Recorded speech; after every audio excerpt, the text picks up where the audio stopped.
नमस्कार। पिछले 2 दिन से महाराष्ट्र में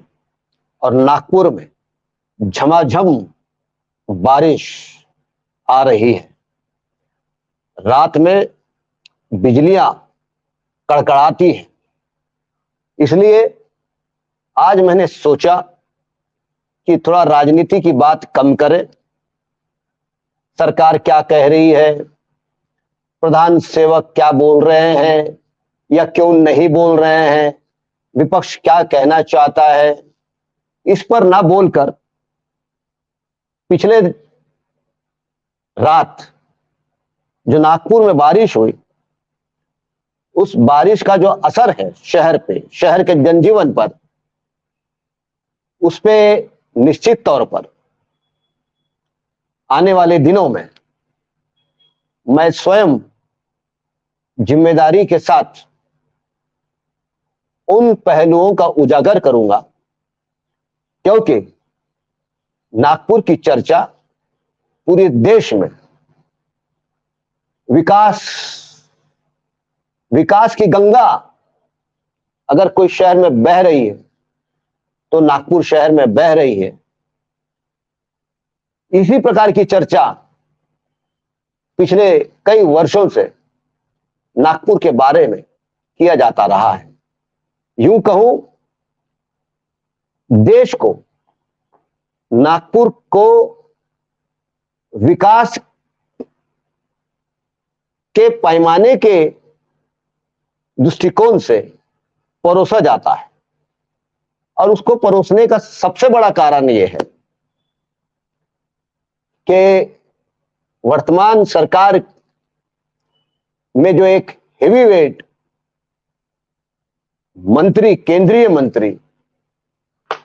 श्रीमान नितिन गडकरी जी, वो नागपुर से आते हैं और पिछले 9 सालों से तो मंत्री है ही। उसके पहले वो महाराष्ट्र के मंत्री रह चुके हैं, और जब महाराष्ट्र के मंत्री थे तब उनको फ्लाईओवर बनाने वाले और एक्सप्रेसवे, मतलब धुर्त गति के सड़क बनाने वाले,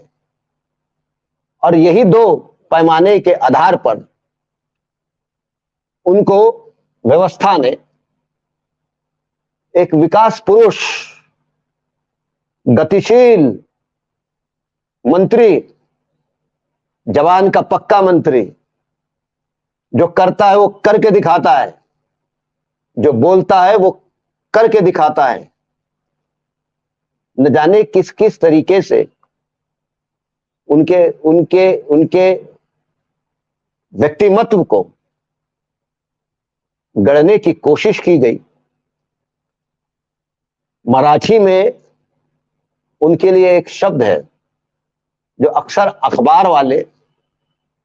एक जमाने में लिखते रहे हैं, और वो है विकासाचा महामेरू। तो ऐसे दबंग विकासाचे महामेरू मंत्री जिस शहर से आते हैं, उस शहर का नाम है नागपुर। और जब उनकी चर्चा ही इतनी होती है तो फिर उनसे सवाल कोई नहीं खड़ा करता है, क्योंकि सवाल खड़ा करने का मायने है कि वो शहर का विरोधी हो सकता है। उनको सवाल खड़ा करने का मायने ये हो सकता है कि वो विकास विरोधी हो सकता है। उनको सवाल खड़ा करने का मायने ये भी हो सकता है कि देखा नहीं जा रहा। लेकिन शहर की वास्तविकता कुछ और है। अगर मैं याद करूं तो शायद आज से एक 4 साल पहले जब बारिश हुई थी, तो पहली बार देश के बड़े चैनलों ने नागपुर का विकास बारिश में पानी में डूब रहा है, इस तरीके की कुछ रिपोर्टिंग जरूर की थी, लेकिन बहुत जल्दी वो बात दब भी गई। लेकिन कल के बारिश ने और आज खास करके दो विजुअल्स, एक तो सड़कों के बेहाल और दूसरी तरफ भारत सरकार का जो आरोग्य मंत्रालय है, उस मंत्रालय के माध्यम से पिछले करीब 15-18 वर्षों से राष्ट्रीय आरोग्य मिशन लागू किया जा रहा है, और जिस मिशन के तहत राष्ट्रीय ग्रामीण आरोग्य मिशन और उसके बाद राष्ट्रीय शहरी आरोग्य मिशन,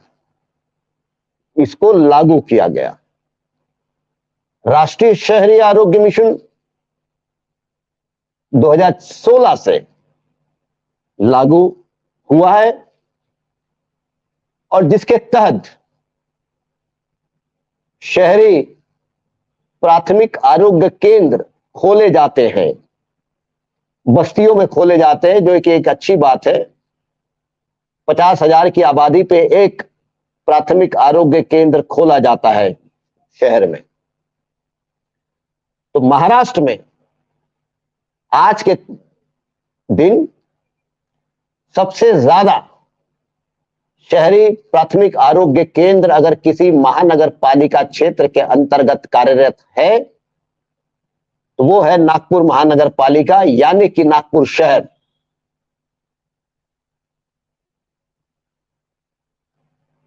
इस बारिश ने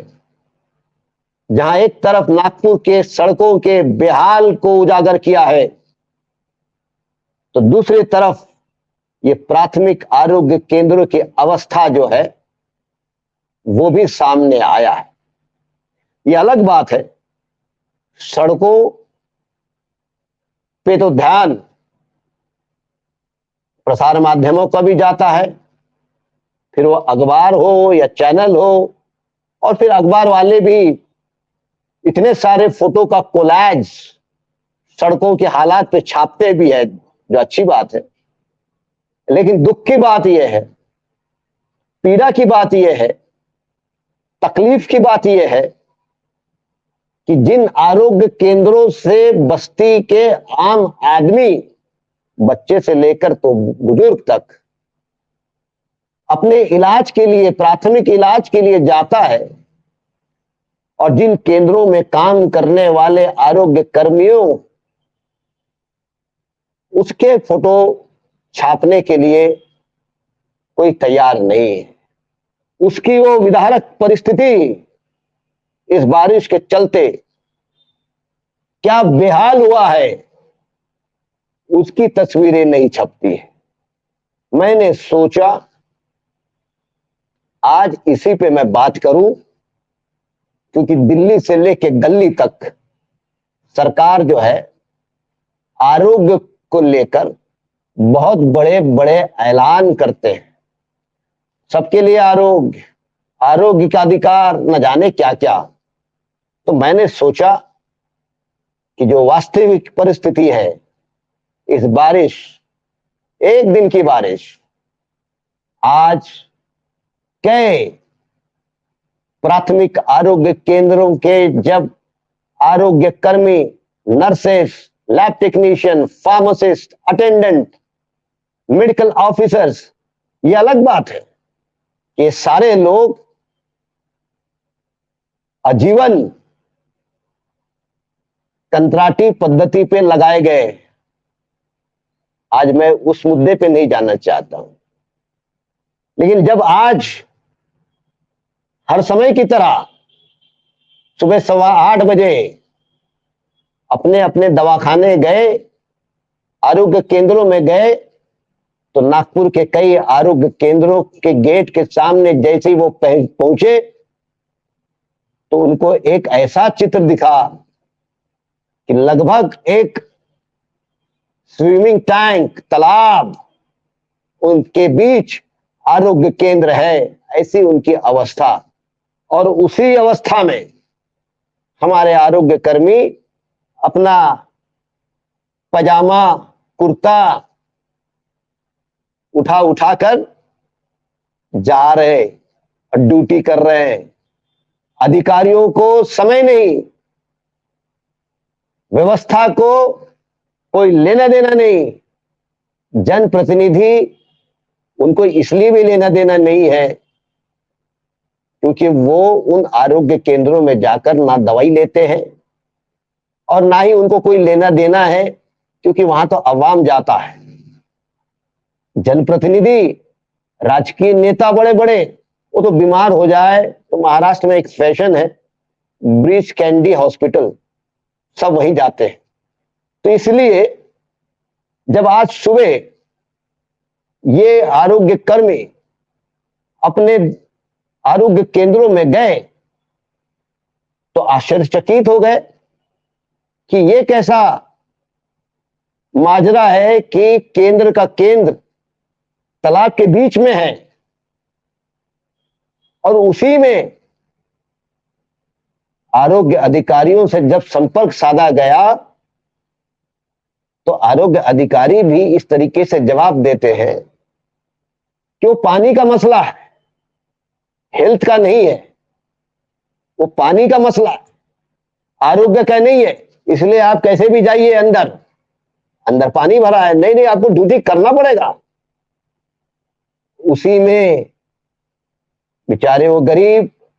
बस्ती में रहने वाला अवाम वो भी आ रहा है। जब मैं विजुअल्स इस वीडियो के माध्यम से दिखाऊंगा,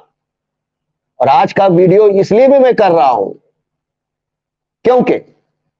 भले ही ये शहरी प्राथमिक आरोग्य केंद्र महानगर पालिका क्षेत्र में है, लेकिन